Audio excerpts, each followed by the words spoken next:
Good afternoon, everyone. Can I just tell you I'm absolutely thrilled to be in India, and I'll be even more thrilled when I finish this talk, because I find it very difficult to follow such a talented speaker who did the first one, so I shall do my best to follow it on as seamlessly as possible. Thank you very much to the organisers for making it possible to be here, and to Dr. Maha for inviting me, so thank you. My brief today is to give you an introduction to dyslexia and to put it into the framework of SPLDs. There is a lot of written information to accompany this talk, which will be available to you afterwards, including a copy of this PowerPoint presentation, if you would like that.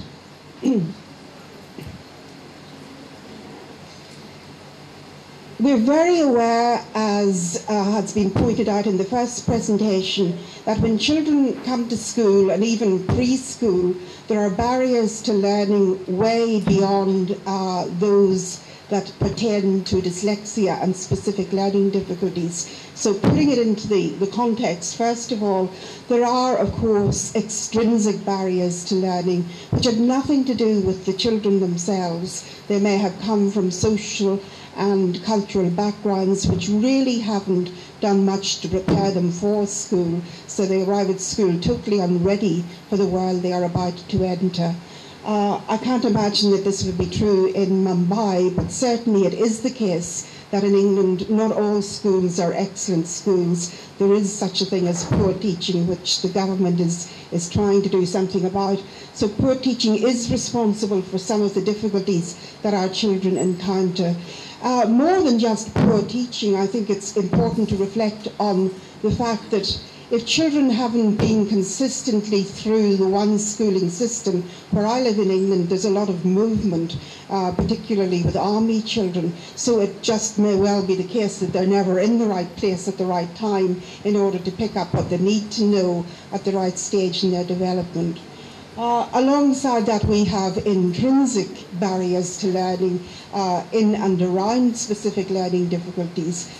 EAL stands for English as another language, sometimes ESL, English as a second language. We know that if children are not learning in their first and mother tongue, there will be a risk of their not learning as well as if they work in that first tongue.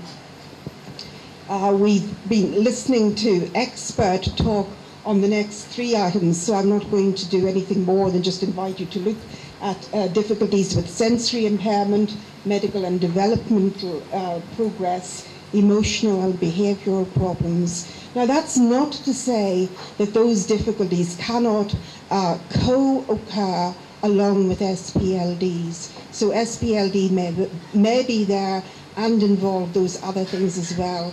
SPLD standing for specific learning difficulty, which is something beyond general learning difficulties. And again, the word that we've had in the previous presentation, which is one that I'm going to come back to, is comorbidity. We may have the presence of more than one of these problems. I've got a picture of an umbrella, so that means we're speaking the same language. An SPLDs is an umbrella term for a number of specific learning difficulties. Now, we had a problem back in the UK in the late 70s and early 80s, where the word dyslexia did not dare to mention its name, and many local authorities called dyslexia specific learning difficulties.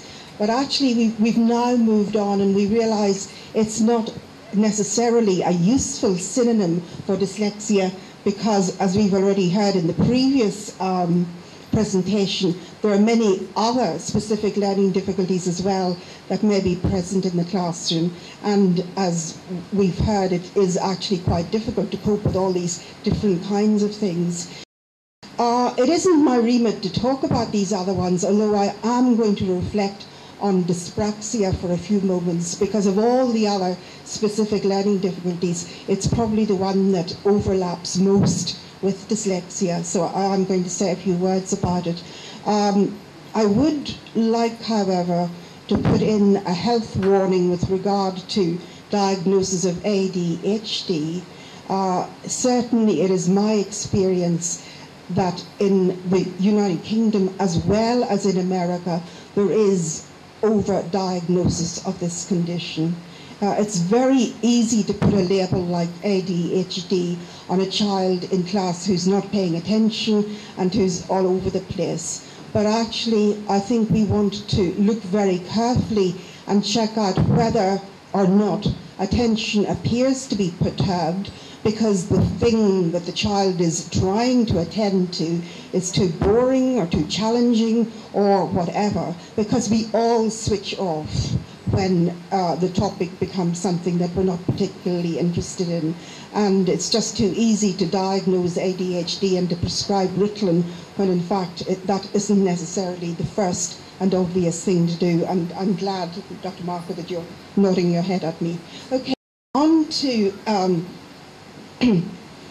this notion of comorbidity. I actually don't like the word comorbidity very much. It smacks of all sorts of unpleasant things. So I prefer to use the words either coexistence or co-occurring, which are sort of more acceptable than comorbid.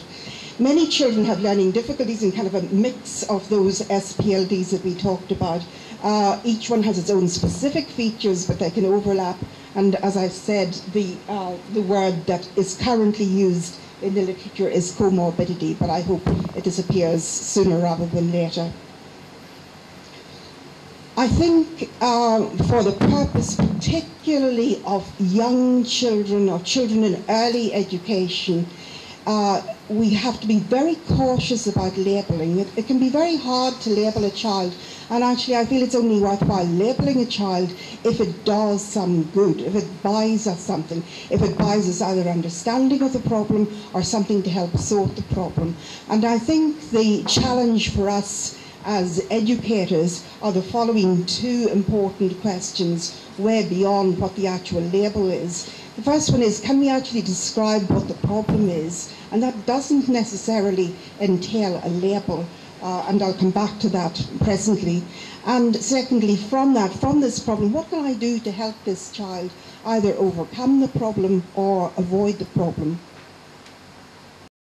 I said I wanted to talk a little bit about dyspraxia, very little. I just want to throw it into the hodgepodge, as it were, because certainly in the 1980s, dyspraxia was not a word that was overused. I don't know if I'm still on or not. What was recognized, however, was that there were a subgroup of dyslexic children who had features of clumsiness. They were called clumsy children in those days.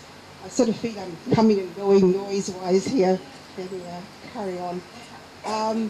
The word dyspraxia, like all these other dys words, coming from the Greek root dys, meaning difficulty, and praxis, meaning doing, I should say doing or acting. So praxis is really involved with movement.